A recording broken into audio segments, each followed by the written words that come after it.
Buenas tardes, mi nombre es Juan José Hurtado. El día de hoy les vengo a exponer sobre los procesos radioactivos y sus propiedades, que corresponden al capítulo 12 y parte del capítulo 13 del libro de transferencia de calor de Incropera. Mi grupo está conformado por mi persona y por Mario Caicedo. Para introducir el concepto, Eh, imaginémonos que tenemos un sólido a una temperatura Ts que está rodeado de un medio que está a una temperatura T sub R. Y también imaginemos que esto está en el vacío. Como está en el vacío, pues no existe conducción ni convección. Pero aún así, lo que esperamos nosotros es que el sólido, al pasar el tiempo, alcance el equilibrio térmico con los alrededores. Esto debido a que el sólido emite radiación hacia el entorno y también absorbe radiación del entorno. Entonces, en el caso de que la temperatura del sólido sea mayor que la temperatura de los alrededores, el sólido estaría emitiendo más energía de la que absorbe, lo que hace que pierda energía interna y con el pasar del tiempo alcanza el equilibrio térmico con los alrededores.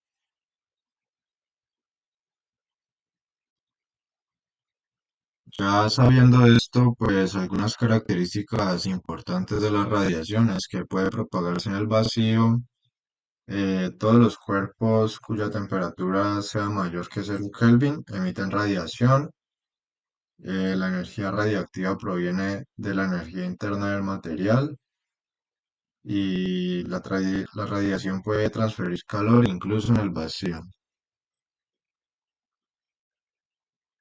Bueno, ahorita vamos a hablar de la naturaleza electromagnética de la radiación. Pues básicamente la radiación puede considerarse como la propagación de ondas electromagnéticas. Es por esto que se le pueden atribuir las propiedades ondulatorias estándar de frecuencia y de la longitud de onda. Estas dos se relacionan mediante la ecuación que tenemos aquí, que dice que la longitud de onda es igual a la velocidad de la luz en el vacío sobre la frecuencia. La unidad de medida de la longitud de ondas por lo general es el micrómetro. Le vamos a denominar radiación térmica, aquella que va más o menos desde 0,1 a 100 micrómetros del espectro electromagnético, así como lo vemos en la gráfica. Entonces esta agrupa una parte del espectro ultravioleta y también agrupa el infrarrojo.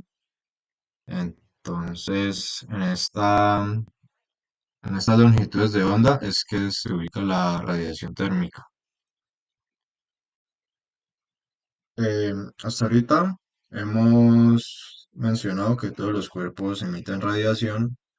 Sin embargo, es importante saber desde dónde se emite esta radiación. Y esto depende del tipo de material. Es por eso que tenemos emisión volumétrica y emisión superficial.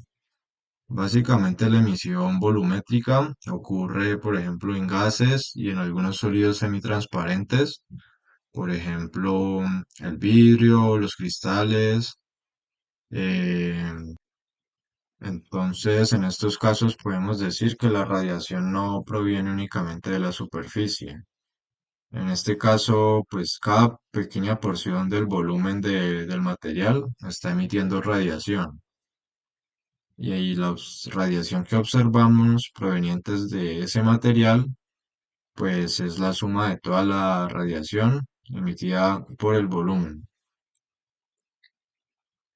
Por ejemplo, la llama de una estufa o la llama de un soplete o los gases dentro de un horno industrial. Estos son ejemplos de radiación volumétrica porque todo el volumen de, del material a considerar está emitiendo radiación.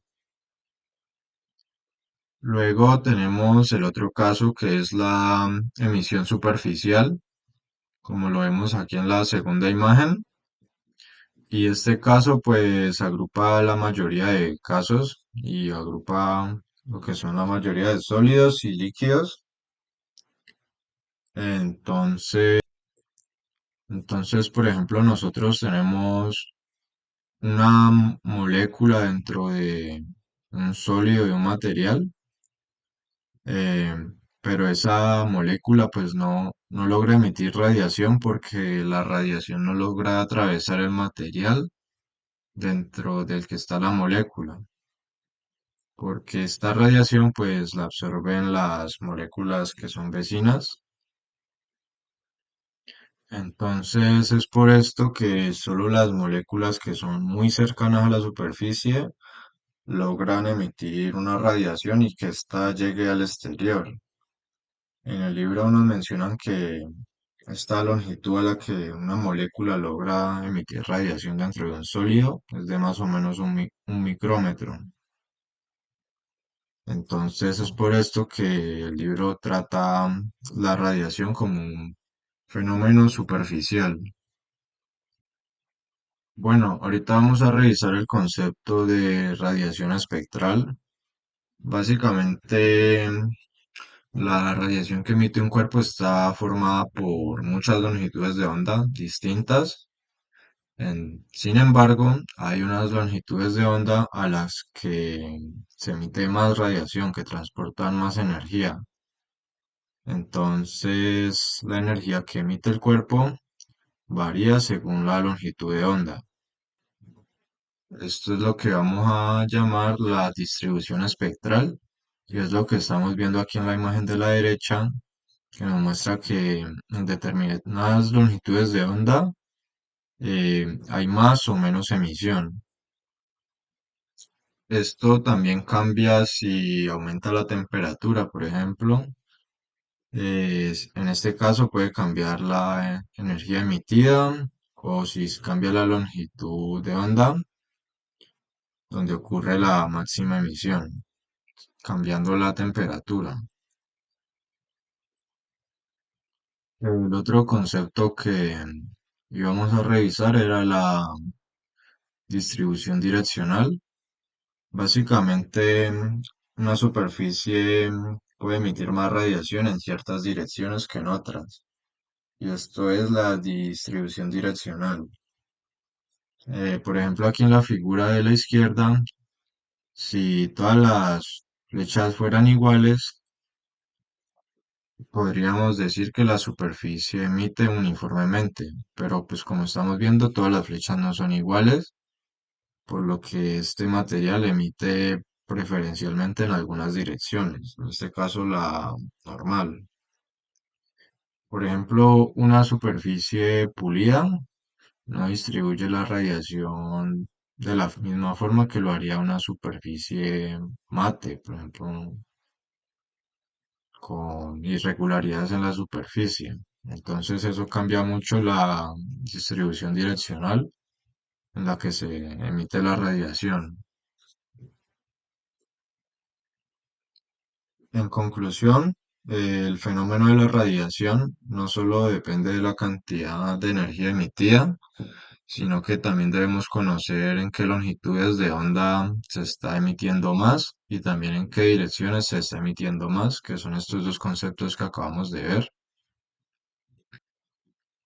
Entonces, a continuación vamos a desarrollar algunas herramientas que nos ayuden a describir el fenómeno de la radiación, como lo son el ángulo sólido y la intensidad de la radiación, que vamos a ver a continuación. Bueno, para describir la dirección de la radiación, vamos a utilizar coordenadas esféricas y el concepto de ángulo sólido que mencionaba ahorita. Básicamente en radiación no trabajamos sobre un círculo, sino que trabajamos sobre una esfera tridimensional. Entonces, por eso en lugar de la figura que tenemos aquí arriba, En vez de un arco, pues aparece un área que llamaremos D a su n. Entonces, básicamente, no toda la radiación sale en una sola dirección, sino que sale dentro de este pequeño cono que tenemos aquí arriba. Entonces, por eso definimos el ángulo sólido, que es DW, que básicamente es D a su n sobre R al cuadrado. Pero entonces, ¿cómo definimos D a su n? Pues básicamente es parecido a lo que hacíamos con la longitud de arco. Como vemos aquí en la imagen, B a su n es un área, pero entonces vamos, las dos longitudes que comprende esta área serían R por d teta y la otra longitud sería R seno de teta por d phi. Multiplicando estas dos longitudes, pues ya tendríamos d a su n. Y entonces ahorita sustituimos d a su n en la definición que teníamos ahorita de ángulo sólido y encontramos esta segunda ecuación que dice que el ángulo sólido es el seno de teta por d teta por d phi. Y si integramos esta expresión sobre todas las direcciones posibles de emisión de una superficie plana, pues obtenemos que el ángulo sólido total es de 2 pi esteroradianes.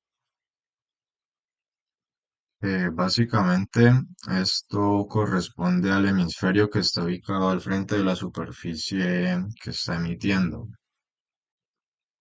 Ahorita vamos a revisar los conceptos de intensidad y de emisividad. Pues si queremos conocer la tasa en la que la energía de A sub 1 pasa a otra superficie de A sub n, esta cantidad se daría en términos de la intensidad espectral, que se define como la tasa en la que la energía radiante es emitida a cierta longitud de onda en unos ángulos teta y pi determinados y se da por unidad de área, por unidad de ángulo sólido y por unidad del intervalo de longitud de onda. Esto es básicamente la primera ecuación que vemos aquí y reorganizándola obtenemos esta expresión que es dq sub lambda, que nos permite calcular la tasa a la que la radiación emitida por una superficie se propaga hacia la región del espacio definida por el ángulo sólido en una dirección teta y phi. También definimos además el poder emisivo espectral como la tasa a la que se emite radiación de longitud de onda lambda en todas las direcciones desde una superficie. Esto por unidad de intervalo de longitud de onda de lambda en torno a lambda y por unidad de un área superficial. Entonces, E sub lambda es el flujo térmico espectral asociado a la emisión hacia un hemisferio hipotético situado sobre D a sub 1, como lo muestra la figura que tenemos aquí. Y integrando la ecuación que desarrollamos ahorita, que era la de flujo de radiación espectral, pues obtenemos el poder emisivo hemisférico total. Esta se define como la tasa a la que se emite radiación por unidad de área en todas las longitudes de onda y todas las direcciones posibles. Y es esta segunda ecuación que vemos aquí, que dice que E es igual al integral de cero infinito de sub lambda de lambda. Y ahorita aparece un concepto importante que es el de un emisor difuso. Básicamente, un emisor difuso es una superficie para la cual la intensidad de la radiación emitida es independiente de la dirección. Entonces, entonces si eliminamos I sub lambda sub B de, del integrando de la ecuación del poder emisivo, y si realizamos esa integral, obtenemos que el poder emisivo para un emisor difuso sería pi por I sub E.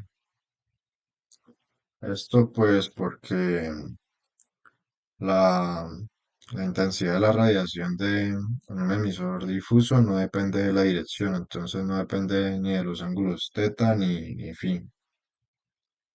Ahorita vamos a revisar lo que nos dice el ejemplo 12.1. Nos dice que una pequeña superficie de área sub 1 de 10 a la menos 3 metros cuadrados se conoce que emite difusamente y de medidas la intensidad total de la emisión en la dirección normal es I sub n igual a 7000 watts sobre metro cuadrados radianes. Nos dice que la radiación emitida de la superficie es interceptada por otras tres superficies de áreas iguales de 10 a la menos 3 metros cuadrados que están a 0.5 metros de A sub 1 y que están orientadas como se muestra en la figura. Nos piden la intensidad asociada con la emisión en cada una de las tres direcciones y también nos piden los ángulos sólidos de las tres superficies.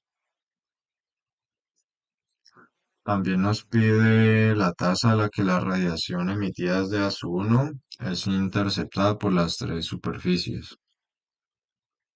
Entonces, pues tenemos como suposiciones que la superficie A sub 1 emite difusamente y que las otras tres superficies se van a aproximar como superficies diferenciales. Entonces, como es un emisor difuso, entonces sabemos que la intensidad de la radiación emitida es independiente de la dirección. Entonces la intensidad es 7000 watts sobre metro cuadrado esteroradianes para cada una de las tres direcciones. Luego vemos que las superficies A sub 3 y A sub 4 son normales a la dirección de la radiación. Entonces, el ángulo sólido se calcula desde la ecuación del ángulo sólido como vemos aquí. Entonces, tenemos que el ángulo sólido sería el área, que como dijimos se va a tratar como un diferencial de área sobre el radio al cuadrado, es decir, la distancia que separa las dos superficies. Esto nos da que el ángulo sólido son 4 por 10 a la menos 3 esteroradianos. Luego vemos que la superficie de sub 2 no está orientada normal hacia la dirección de la radiación, es decir, no tiene como la misma dirección que en la radiación se incidiría sobre ella. Entonces hacemos una modificación, como vemos aquí en la figura, y el área sería a sub 2 coseno de la inclinación que tiene esta superficie con respecto a la dirección de la radiación que se emite. Haciendo esto, vemos que el ángulo sólido para esta superficie es de 3.46 por 10 a la menos 3 esteroradianes. Ahora nos queda encontrar la tasa a la que la radiación es interceptada por cada una de las tres superficies. Esto lo vamos a hacer con esta ecuación que vemos aquí en el punto 4 y vamos a tratar a su uno como una superficie diferencial. Entonces resolvemos esta ecuación para cada una de las tres superficies y encontramos los valores de la radiación total que es interceptada por cada superficie. Bueno, ahorita vamos a ver lo que es el concepto de la irradiación. Hasta ahorita hemos analizado la radiación que sale de una superficie, es decir, la emisión. Sin embargo, las superficies no solo emiten energía, sino que también la reciben. eh, Radiación proveniente del entorno. A esta radiación que reciben las superficies se le denomina radiación incidente. Esta puede provenir de otras superficies eh, a través de emisión o de radiación reflejada por otras superficies. El concepto de la intensidad espectral incidente mide la rapidez con la que la energía radiante con una longitud de onda lambda llega a una superficie desde una dirección específica, teta y phi. Esta, al igual que la intensidad emitida, se expresa por unidad de área proyectada, por unidad de ángulo sólido y por unidad de longitud de onda. Ahora la irradiación espectral es la potencia radiante incidente sobre una superficie. Al igual que la intensidad espectral, esta se expresa por unidad de área, por unidad de longitud de onda y considerando todas las direcciones de incidencia. Básicamente, para resumir, la intensidad describe una única dirección y la irradiación suma la contribución de todas las direcciones desde las que está llegando radiación. Y al igual que con la intensidad de la emisión, si la radiación incidente es difusa, pues se simplifica muchísimo la expresión y lo vemos así que, igual que en el caso anterior, se simplifica mucho la expresión como vemos aquí a lo último. Ahorita vamos a revisar el ejemplo 12.2 que nos dice que la distribución espectral de una superficie irradiada es como se muestra ahí en la figura y nos piden que determinamos la irradiación total. Entonces, de las ecuaciones que habíamos visto ahora, determinamos la irradiación total, que es la suma desde cero a infinito de G sub lambda de lambda. Entonces, como vemos, la figura tiene distintos comportamientos a lo largo de distintas longitudes de onda. Entonces, partimos la integral en partes. Una va de 0 a 5 nanómetros, la otra de 5 a 20 nanómetros y las otras de 20 a 25 nanómetros y luego va desde 25 a infinito nanómetros. Y básicamente resolviendo la integral, que es básicamente calcular el área bajo esa curva, pues obtenemos que la irradiación de la superficie sería 20.000 watts sobre metro cuadrado. Ahorita vamos a ver el concepto de radiosidad y básicamente cuando la radiación incidente alcanza una superficie, una parte de esta puede ser reflejada. Por ello, la energía que finalmente abandona una superficie no corresponde únicamente a la emisión, sino que es la suma de, de dos energías. Para describir toda la energía que sale de una superficie es que se introduce el concepto de radiosidad. La radiosidad espectral es la potencia radiante que abandona una superficie por unidad de área y por unidad de longitud de onda y se determina como J sub lambda. Y lo importante es aclarar que esta incluye dos contribuciones, que sería la radiación emitida por la superficie más la radiación incidente, que es reflejada por la superficie. También vemos que la ecuación de la radiosidad total, pues es la integral de cero a infinito de J sub lambda de lambda, que esta a su vez si se amplía, se desarrolla, pues da esta integral que tenemos abajo mucho más larga. Mm, Además, si la superficie es a la vez un emisor, un reflector difuso y un emisor difuso, pues esta integral se simplifica muchísimo más, como lo vemos aquí en estas dos últimas ecuaciones. Ahora vamos a analizar el concepto de un cuerpo negro. Pues para analizar la radiación de superficies reales necesitamos un punto de referencia.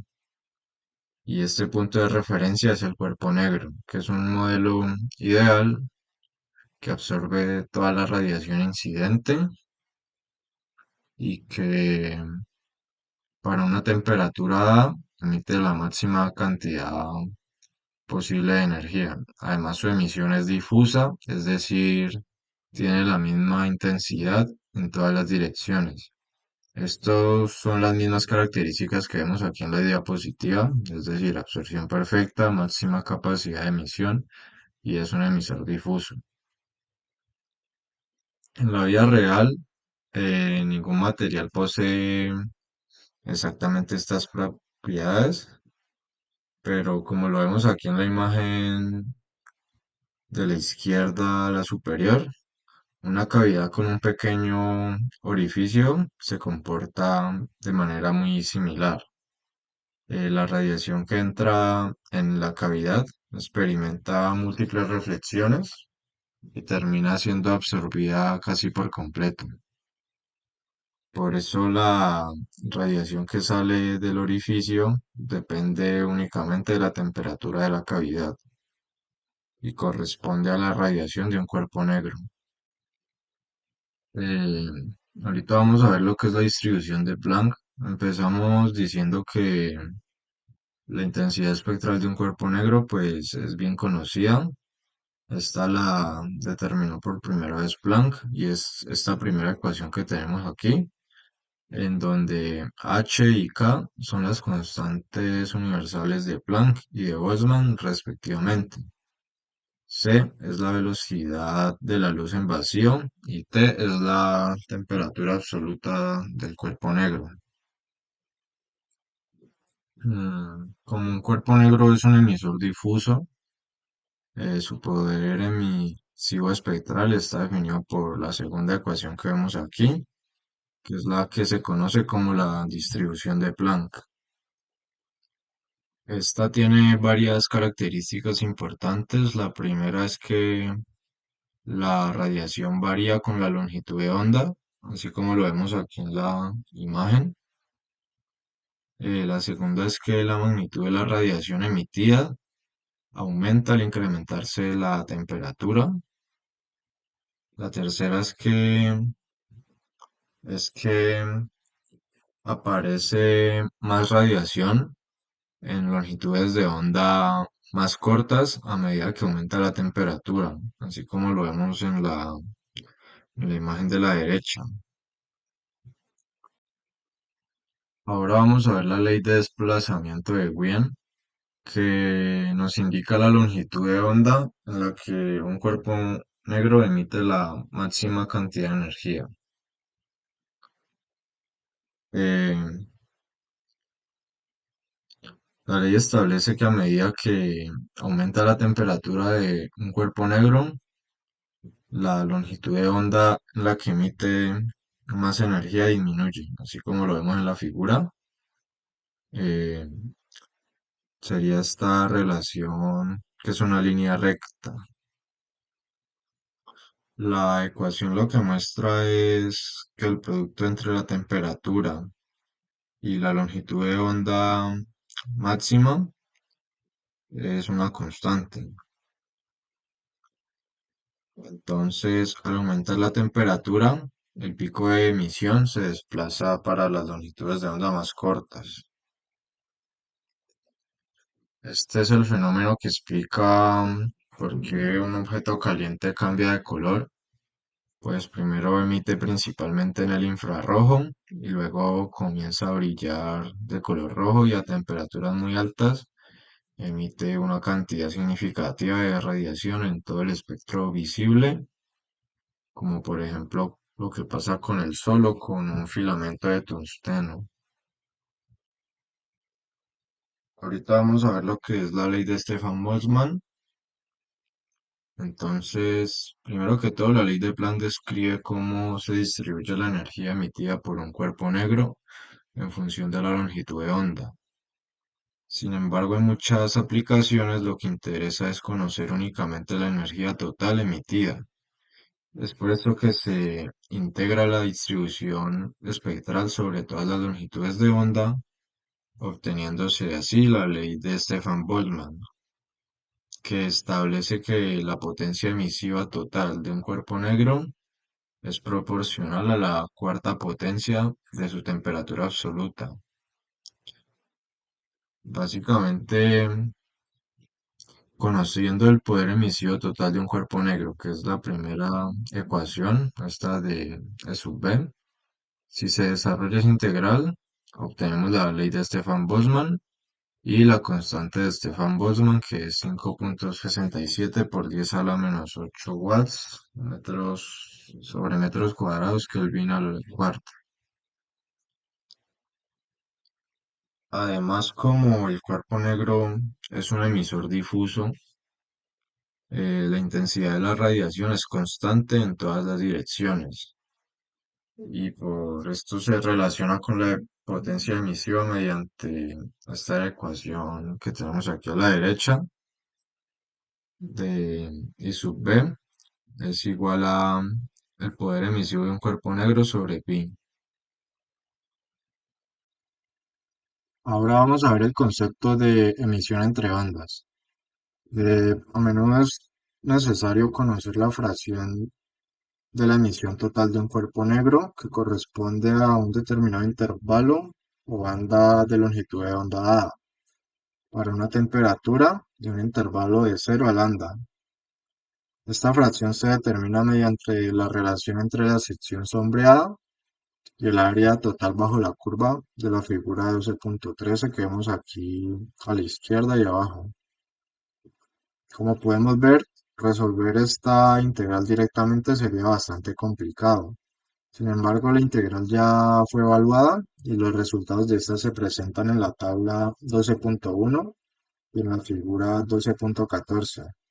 Entonces, lo único que debemos hacer es calcular el producto de lambda por la temperatura y buscar los resultados en la tabla 12.14. Si necesitamos conocer la energía entre dos longitudes de onda, pues simplemente restamos las fracciones acumuladas correspondientes a cada límite, como vemos aquí en la ecuación que está, en la segunda ecuación que está abajo. Bueno, vamos a resolver el ejemplo 12.3. Nos dice que considere un gran recinto isotérmico que se mantiene a una temperatura uniforme de 2000 Kelvin. Calcule el poder emisivo de la radiación que emerge de de una pequeña apertura en la superficie del recinto. ¿Cuál es la longitud de onda lambda sub 1 bajo la cual el 10% de la emisión está concentrada? También nos preguntan cuál es la longitud de onda lambda sub 2 sobre la cual el 10% de la emisión está concentrada. Nos piden que determine el máximo espectro de emisión y la longitud de onda a la que ocurre esto. También nos piden que cuál es la radiación incidente en un pequeño objeto ubicado dentro del recinto. Entonces, aquí en las gráficas que tenemos al lado tenemos los diagramas del problema, que es básicamente lo que nos mencionaba ahorita. En la gráfica de la derecha, pues, vemos lo que nos piden, es decir, eh, lo que nos piden de las longitudes de onda, bajo la cual el 10% de la energía está concentrada y luego sobre la cual el 10% de la energía está concentrada. Entonces, como la emisión es procedente de una pequeña abertura en un recinto isotérmico, pues entonces esta presenta las características de radiación de cuerpo negro. Entonces, mediante la ley de Stefan-Boltzmann, calculamos la emisión y obtenemos que esta es de 9.707 por 10 a la 5 watts sobre metro cuadrado. Luego, la longitud de onda lambda sub 1 corresponde al límite superior de la banda espectral que contiene el 10% de la radiación emitida.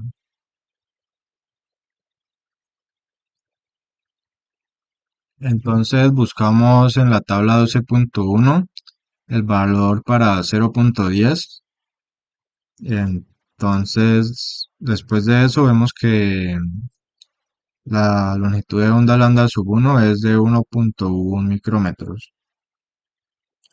Eh, la longitud de onda lambda sub 2 corresponde al límite inferior de la banda espectral que contiene el 10% de la radiación emitida. Entonces hacemos un procedimiento similar, pero en este caso buscamos el valor de 0.9 en la tabla 12.1. Eh, y haciendo esto obtenemos que la longitud de onda lambda sub 2 es de 4.69 micrómetros. Además, aplicando la ley de Wian, obtenemos la longitud de onda máxima que vendría siendo de 1.45 micrómetros, es decir, en esta longitud de onda está la máxima emisión. Ahora procedemos a calcular la intensidad de la radiación emitida por el cuerpo negro en la dirección considerada y obtenemos que esta es de 1.31 por 10 a la menos 5 watts sobre metro cuadrado esteroradianes por micrómetro. Como la emisión del cuerpo negro es difusa, utilizamos la relación que vemos a la derecha de arriba, en donde la emisión es igual a pi por la intensidad. Haciendo esto obtenemos que la emisión es de 4.12 por 10 a la 5 watts sobre metro cuadrado por micrómetro.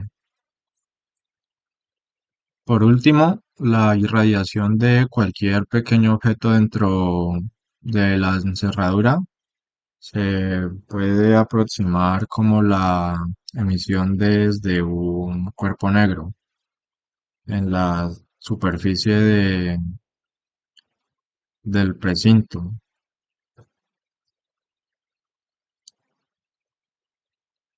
Entonces obtenemos que la irradiación es igual a 9.07 por 10 a la 5 watts sobre metro cuadrado. Bueno, ahorita vamos a ver lo que es la emisión en superficies reales en comparación con los cuerpos negros. Hasta ahora hemos estudiado el cuerpo negro, que es un modelo ideal que absorbe toda la radiación incidente y emite la máxima energía posible para una determinada temperatura. Sin embargo, en la práctica, los materiales reales no se comportan de esta manera. El cuerpo negro básicamente representa el emisor ideal y ninguna superficie real puede emitir más energía que un cuerpo negro a una misma temperatura. Es por esto que el cuerpo negro se utiliza como referencia para evaluar el comportamiento de los materiales reales. La propiedad que permite realizar esta comparación es la emisividad y se define como la relación entre la radiación emitida por una superficie real y la emitida por un cuerpo negro. Ya vamos a ver esta diapositiva. La primera ecuación que vemos aquí es la de la emisividad.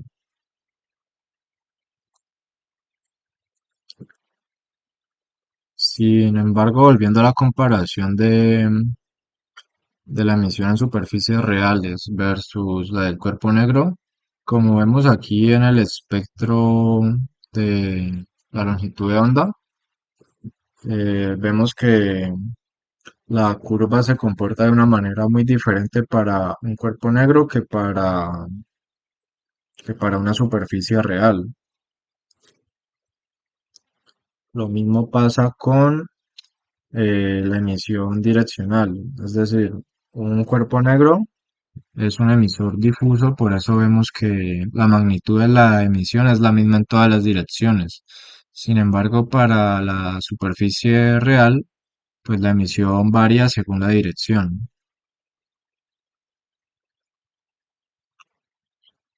Volviendo a la emisividad, en general, la emisividad no es constante, ya que esta puede variar con la longitud de onda, la dirección de emisión y la temperatura. Es por esto que se define la emisividad espectral y la emisividad direccional. Estas comparan las intensidades de la radiación de la superficie real y la del cuerpo negro para una longitud de onda y unas direcciones determinadas. Es decir, la emisividad en función de la longitud de onda, las direcciones θ y φ y la temperatura. Ahora vamos a ver los conceptos de absorción, reflexión y transmitancia. Básicamente, cuando la radiación incide sobre un material, la energía no necesariamente sigue un único camino, sino que dependiendo de las propiedades del material, de la longitud de onda, del espesor, de la radiación, esta puede ser reflejada, absorbida, transmitida, así como lo vemos en la imagen. En un medio semitransparente como el vidrio o el agua, pueden ocurrir los tres procesos a la vez. Sin embargo, en la mayoría de los materiales que utilizamos en ingeniería, el medio es opaco. Por ejemplo, un material, un acero. Es por esto que la transmisión es nula y la radiación únicamente puede ser absorbida o reflejada. Entonces, la ecuación de abajo a la izquierda que nos muestra es que para una determinada irradiación que choca contra un material, una parte de esta se refleja, la otra se absorbe y la otra se transmite.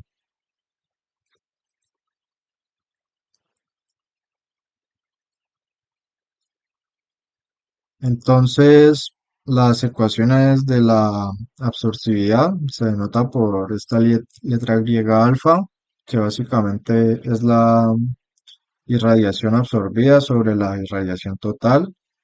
La reflexividad se representa con ρ y es la irradiación reflejada sobre la irradiación total y la transmisividad se representa con tau, que es la irradiación transmitida sobre la irradiación total. También está el concepto de la reflexión difusa versus la reflexión especular. En la reflexión difusa, Tenemos un rayo que incide sobre una superficie y esta lo refleja de manera uniforme y de intensidad uniforme en todas las direcciones. Sin embargo, en la especular, eh, digamos un espejo, tenemos un rayo incidente sobre una superficie y todo este rayo se refleja en una determinada dirección, como lo muestra la imagen a la derecha. Ahora vamos a hablar un poquito de la dependencia espectral y direccional de las propiedades que les comentaba ahorita. Eh, Sin embargo, no vamos a analizar mucho en detalle este tema. Es importante reconocer que la absorcividad, la reflectividad y la transmitancia varían según la longitud de onda y de la dirección de la radiación incidente. Por ejemplo, nosotros podemos tener un material que puede absorber fuertemente la radiación infrarroja y transmitir la radiación visible. Además, la cantidad de radiación reflejada puede cambiar dependiendo del ángulo de incidencia. Es por esto que en general estas propiedades deben entenderse como funciones de la longitud de onda y de la dirección, así como las ecuaciones que definen estas propiedades en función de esto. Ahora vamos a hablar sobre estas cuatro ecuaciones que tenemos aquí a la izquierda, que son casos particulares del balance de energía radiactiva.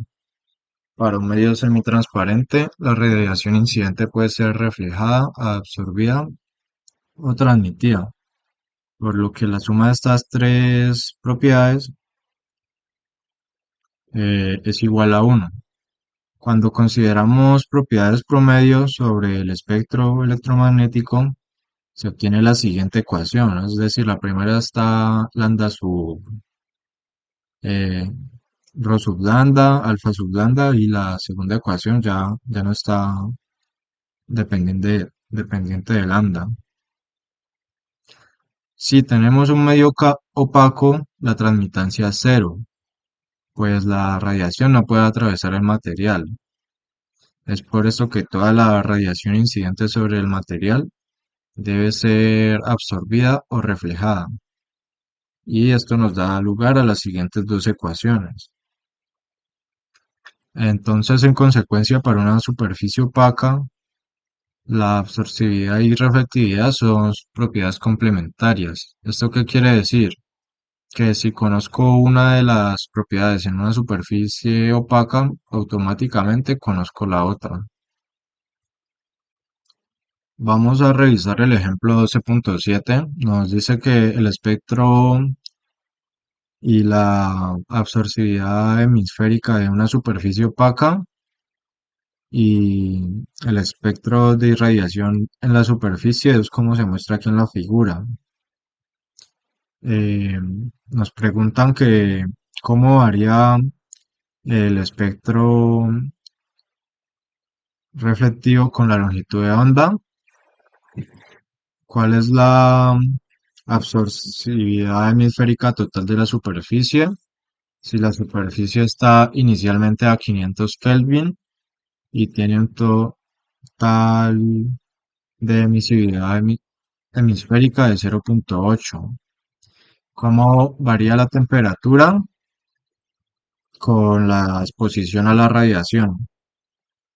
Entonces el esquema de este problema es como lo tenemos aquí a la derecha y las suposiciones van a ser que tenemos una superficie opaca, la convección en la superficie es despreciable y la superficie de fondo está, está aislada.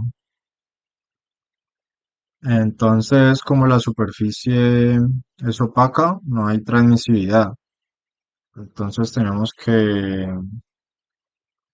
el caso donde si conocíamos una de las propiedades, conocíamos la otra. En este caso, si conocemos la reflexión, conocemos la transmisión. Conociendo esto, eh, encuentran la distribución de la reflexión, que es como la gráfica que tenemos aquí.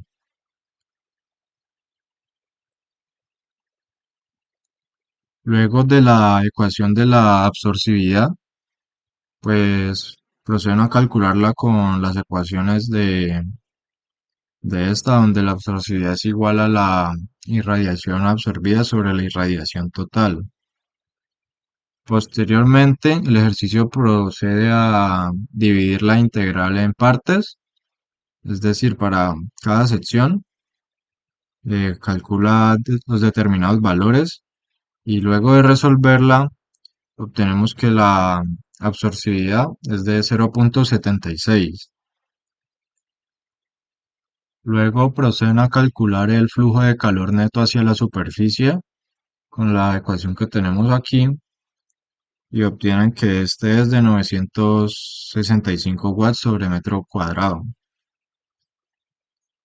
Y como este flujo de calor es mayor que cero, la temperatura de la superficie va a incrementar con el tiempo. Eso es todo, gracias.